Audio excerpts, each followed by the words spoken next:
Many of you might be completely unaware of this, but the SUV that I'm driving today is the best-selling 3-row luxury SUV of all time. Why? Well, it's reliable, it's comfortable, and it doesn't carry an insane price tag. My name is Omar, and today I'm test driving the 2022 Acura MDX. Why not 2021? Because Acura is living in the future.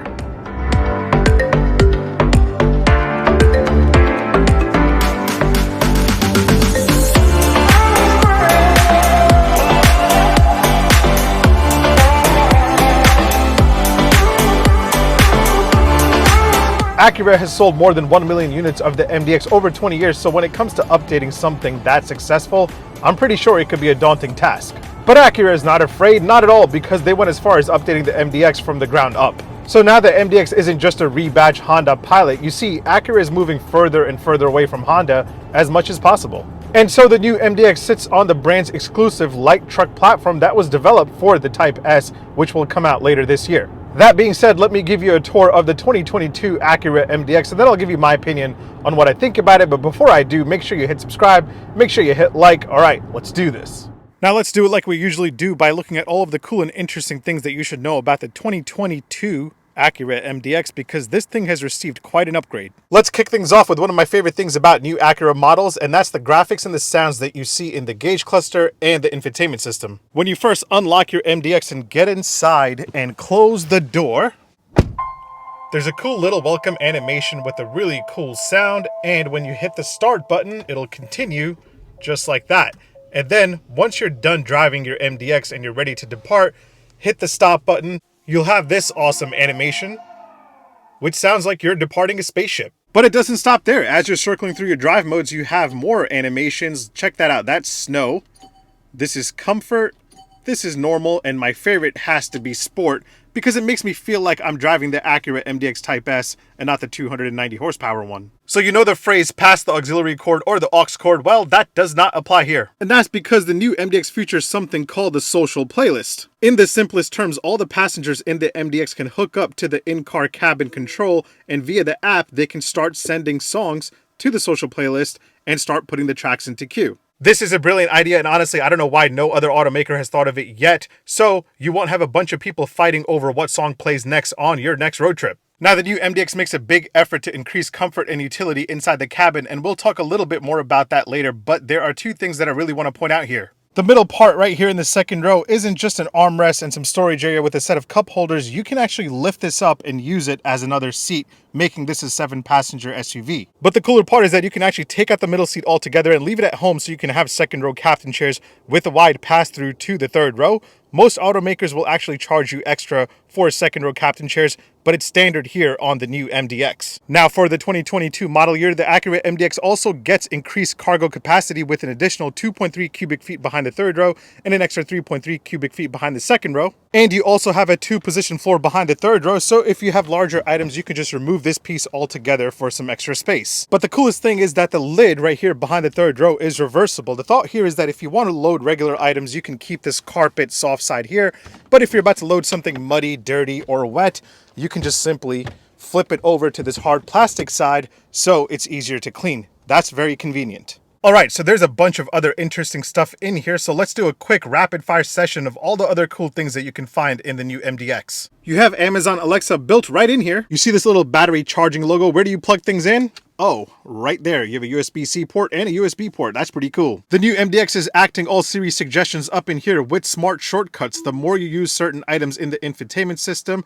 the smarter it'll get over time. Just like every other 3-row SUV, the Acura MDX has cabin talk, so your voice amplifies to the passengers in the third row, because for some reason it's really hard for them to hear you from the front. And then the ELS Studio 3D sound system with 13 speakers is really a beast. So if you appreciate a good sound system, make sure you get that option. Now let's talk about how much the new MDX costs. Pricing starts at $46,900 for the base model. The top of the line advanced trim will start at $60,650. As tested here, this is the A-spec with some options. You're looking at around $57,600, so not that bad at all. Let's talk horsepower and torque. Power still comes from a 3.5-liter V6 making 290 horsepower and 267 pound-feet of torque, and that's mated to a 10-speed automatic transmission. And that will allow you to do 0 to 60 in about 6 or 6.2 seconds with a top speed of 115 miles an hour, so it's respectably quick. Now when it comes to fuel economy, you get 19 city and 25 highway. You have an 18.5 gallon tank capacity.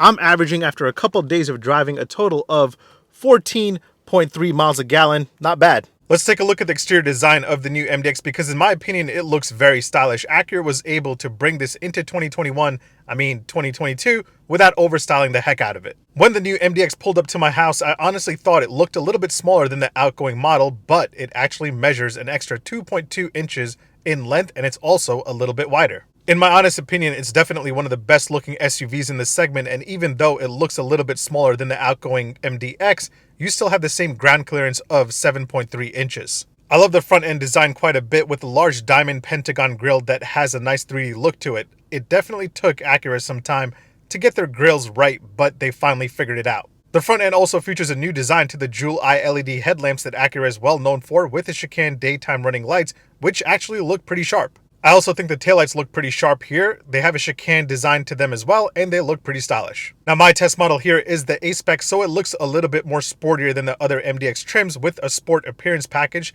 that gives it a more athletic look. You also get these really cool looking 20-inch shark gray wheels, which I think look pretty boss. And then you have A-spec badging all around to let everybody know that your MDX is just a little bit cooler than theirs. Well, that is until the MDX Type S comes out. Let's check out the cargo capacity before we move on. You can pop open the trunk by the button right here under the Acura logo, and once you get it open, you have 16.3 cubic feet behind the third row, 39.1 cubic feet behind the second row, and with all the rows folded, you have a massive 71.4 cubic feet, so it's pretty spacious. Now let's hop inside and check out the interior of the new MDX because it's actually a very nice place to be. In my opinion, it's the right balance of luxury and sport. I've been loving what Acura is doing with their interior since the debut of the new RDX. The new design theme then saw its way into the updated TLX, and it's now making its way into the brand's most popular vehicle, the MDX. Feel around the cabin and you'll see there's a nice use of materials all around this cabin. You have soft touch and leather everywhere, and my A-spec test model here has this awesome red stitching which looks really cool. Now if you go for the A-spec, you will get these red Milano leather seats trimmed with some ultra suede, and they are actually very, very comfortable. You get heated front seats as standard across the lineup. Cooled seats come into play when you start shopping at the A-spec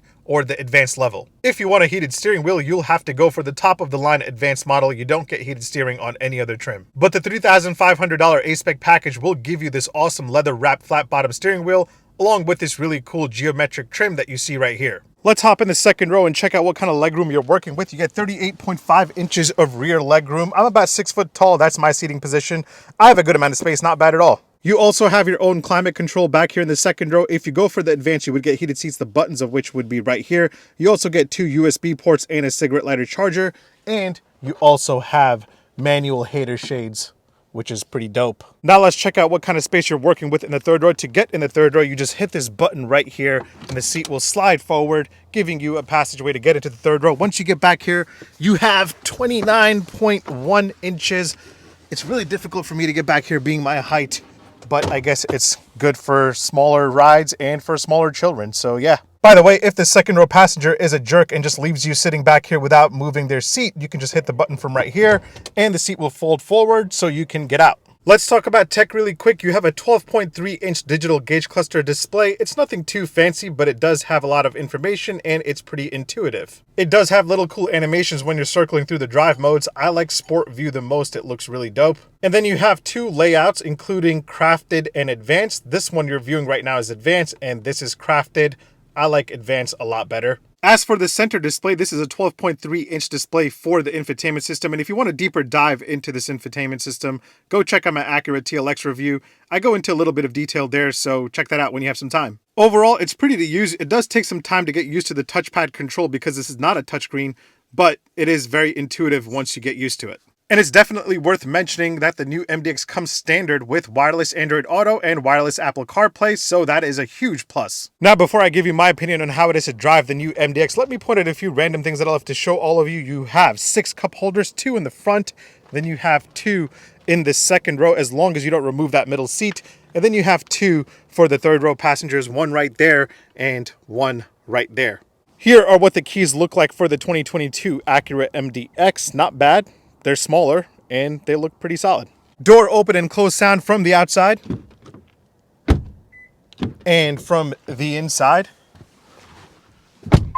Pretty solid. And there's that cool animation again. Now, I've already shown you much of the charging game going on in here. You do have a USB-C port and a bunch of USB ports, but you also have a wireless charger right here, and that's standard. I really wish other automakers will start offering wireless charging as standard, and the MDX definitely does. By the way, I know a lot of people are pissed off about the push-button gear selector because they have nothing to hold on to, but Acura has the perfect solution for this. You can just hold on to this, which feels like a giant gear selector, but it's to cover the wireless charging tray. That's pretty cool, and I wish more people would point that out and stop being so angry about that. Let's hear the indicator and horn sound on the 2022 Acura MDX. Indicator first. And now for the horn sound. Pretty solid. I like it. And now that I've given you a tour of the 2022 Acura MDX, let me give you my opinion on what I think about it. All right, let's get to it. I've always liked the MDX, and I was a bit nervous when I found out that Acura would be doing a complete departure from Honda for the new model. But honestly, it's not bad at all because the new MDX aims to keep performance front and center. Not only is the new platform made for Type S style performance, but the new MDX is more rigid with better handling. It has a double wishbone front suspension, which is a first for the MDX, and it's coupled with a super handling all-wheel drive system. Now, that may sound like the new MDX is going to be a little bit harsher than the outgoing model, but it also has an upgraded multi-link rear suspension, which will help smoothen things out. It still carries a 290 horsepower 3.5 liter V6 under the hood, and that's not a bad thing at all because a lot of the SUVs in the luxury segment are offered with 4-cylinder engines for the entry-level models. The Acura MDX and the Lexus RX are one of the few luxury SUVs that still come standard with the V6, and that's very important to some people. Believe me, the thought of having a 4-cylinder engine in a luxury SUV really turns off a lot of people out there. This segment is packed with some very impressive options, including the new Genesis GV80, which has quickly become one of my favorite options. But Acura themselves say that they're competing with cars like the Audi Q7, the Lexus RX, and I would also throw the Infiniti QX60 in that mix. And I think that's the perfect balance of healthy competition for the MDX. The only thing I'll say that I really don't like about the new MDX is the engine noise. I get it that Acura is going for that emotional connection, but when you accelerate really hard, there's a lot of engine noise that comes into the cabin, but it isn't super exciting. I believe there is some fake engine noise being pumped in through the speakers, but I couldn't find a way to turn it off. Listen to it in sport mode and when I accelerate. It's a little bit of a cool sound, but it's not that cool. Now, later this year, you will have the Acura MDX Type S, which will make 355 horsepower, and I'm pretty sure I won't mind the engine noise in that at all, because that's expected. Now, like I said before, there is a lot of competition in this luxury SUV segment, but I would definitely buy the Acura MDX over the Infiniti QX60. I would also buy it over the Lexus RX because that thing is just getting really boring. If you want a more modern interior, a better looking car with a lot of gadgets and gizmos, the MDX is a great option. Not to mention, pricing wise, it's much cheaper than a lot of the other German luxury SUVs. So if you're looking to save some money, this is definitely a great place to be. Either way, thanks for watching. Make sure you hit subscribe, make sure you hit like, make sure you follow me on Instagram and on TikTok. My handle is @OmarDrives. I'll catch you on the next one. Take care. Peace. Oh. V6s are always better than 4 cylinders. Great job, Acura.